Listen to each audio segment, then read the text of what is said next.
Hello, my name is Matthew Granger and this is the FCTO Weekly Review and Outlook for the week of June the 11th, 2012. There was much volatility in the markets last week as talk of additional easing from the Fed as well as rate cuts from China and Australia boosted risk markets and pressured the dollar. Hopes for the third round of quantitative easing were then dashed as Ben Bernanke failed to deliver in his testimony. Then towards the end of the week, risk markets were lifted again by talk of an imminent bailout agreement for Spain's banking sector. Risk rebound could initially extend further into this week, but we'd like to point out that such a rebound might not be sustainable since traders will probably remain cautious ahead of the Greece election next Sunday.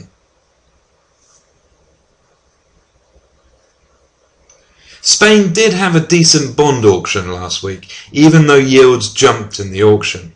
It's believed that Fitch's downgrade of Spain by 3 notches was a trigger for the rush, with talk on the bailout of Spain's troubled banks.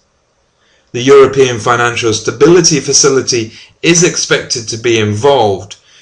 A solution is for them to inject bonds into Spanish banks, which could then be used as collateral to access European Central Bank liquidity. Such a program would be fundamentally different from the bailouts of Greece, Ireland and Portugal, as it's directly addressing the banking sector, not the government. Thus, additional austerity measures for the Spanish government would not be a precondition for the aid. Last week, Fitch downgraded the credit rating of Spain by 3 notches to BBB. The rating agency cited that the negative outlook primarily reflects the risks associated with a further worsening of the Eurozone crisis, notably contagion from the ongoing Greek crisis. Fitch warned that the cost of restructuring and recapitalizing the Spanish banking sector is at around 60 billion euros and could be as high as 100 billion in a more severe stress scenario. That's more than double its original forecast of 30 billion. However, the reduced financing flexibility of Madrid will constrain its ability to intervene in the restructuring and raise the odds of external financing support. Fitch noted that Spain's gross public debt could peak at around 95% of GDP in 2015. Regarding the economy, Fitch expected Spain to stay in recession throughout this year and 2013. And that's a downgraded outlook from the initial expectation of mild recovery in 2013.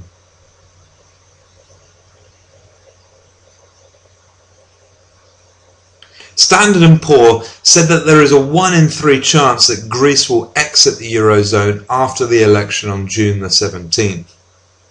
S&P noted that such an event could be brought about by Greece rejecting the reforms demanded, and followed by suspension of external financial support. Such development would hurt the country's economy and fiscal position over the medium term. Meanwhile, S&P doesn't expect other sovereigns to follow, having witnessed the resulting economic hardships and long delay in harnessing benefits from national currency devaluation. And European officials would increase additional support to discourage further departures. For example, in such a case, the European Central Bank would respond vigorously to any sustained rise in borrowing costs for other sovereigns. The European Central Bank left the main refinancing rate unchanged at 1%, although the sovereign debt crisis in the Eurozone intensified. At the press conference, President Draghi unveiled that the decision was made by consensus and indicated a few members favoured further rate cuts. Yet Draghi also downplayed the effectiveness of additional easing to the economic and financial environment. Concerning the macroeconomic developments, the ECB acknowledged that a weakening of growth and heightened uncertainty in the second quarter of 2012 retained that the bloc's economy would recover gradually, but the ongoing sovereign debt crisis would have a negative impact on credit conditions and dampen the underlying growth momentum. The projections for the Eurozone showed that annual real GDP growth would be in a range between -0.5 and 0.3% for 2012 and between 0% and 2% for 2013. Concerning inflation, the forecast that the annual harmonized index of consumer prices inflation would be in a range between 2.3 and 2.5% for 2012 and between 1 and 2.2% for 2013.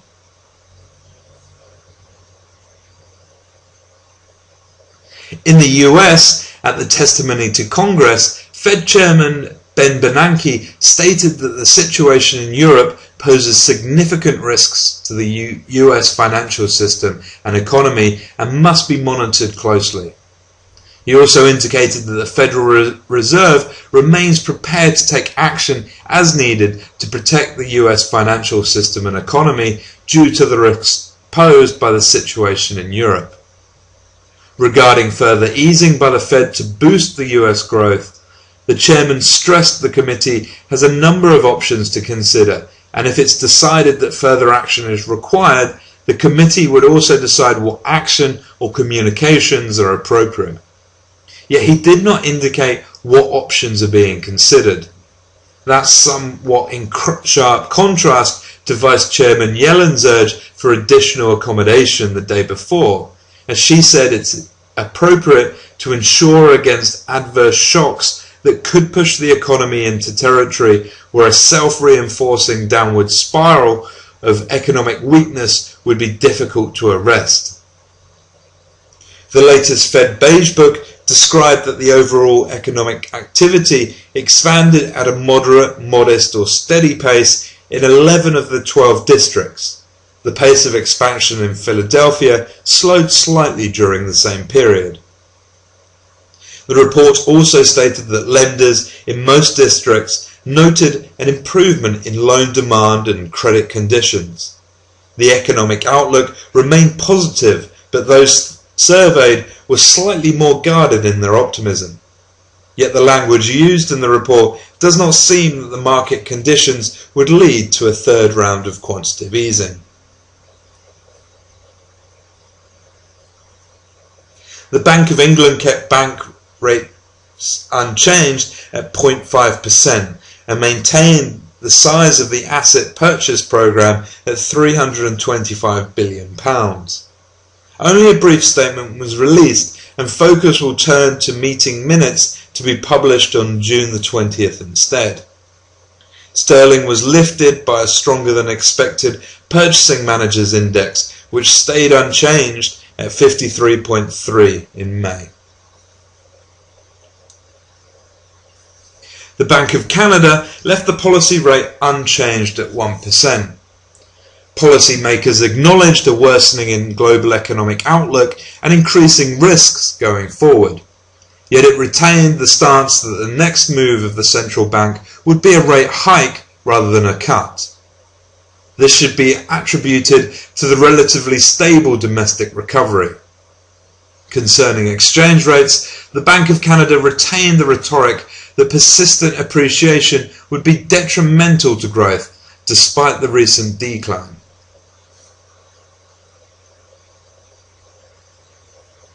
The Reserve Bank of Australia lowered the cash rate by 25 basis points following a 50 basis point cut in May to 3.5% in June.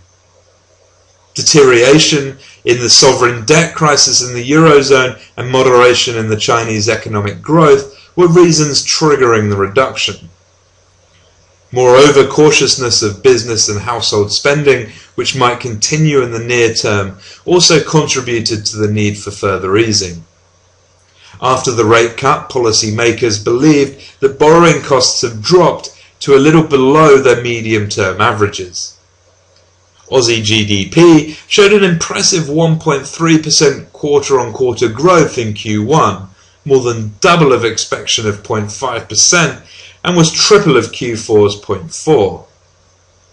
Year-over-year rate also jumped to 4.3% versus consensus of 3.2%. Australian Treasurer Swan hailed the data as a remarkable outcome and reaffirms Australia's position as one of the strongest economies in the world. Swan also noted that through the year's terms, this result is the fastest growth in over 4 years, which have been the most turbulent in the global economy since the Great Depression of the 1930s. In China, the People's Bank of China unexpectedly cut benchmark one-year lending rates by 25 basis points to 6.31%, effective from June the 8th. The deposit rate was also lowered by 25 basis points to 3.25%.